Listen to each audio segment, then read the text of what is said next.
Hello everybody, in this video I'm going to show you how to fix save file errors in Silkson, or save could not be written error.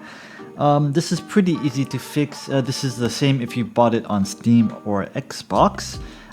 So what is the cause of this? This is typically caused by antivirus software blocking write access to the save folder.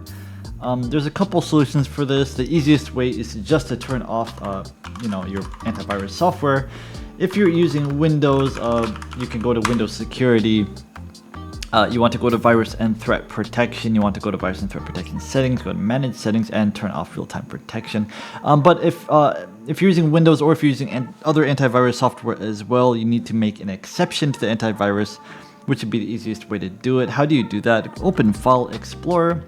Scroll down until you go to D or whatever drive it is installed on. Go to Users. Go to whatever your user profile is. From here, go to App Data. Again, this will be hidden if you don't. If you want to see it and it's hidden, click on Show Hidden Items. Go to App Data.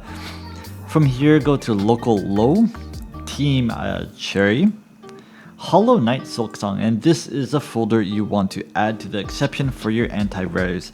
If this video helped you, leave this video a like and please subscribe. I really appreciate it. Have a nice day.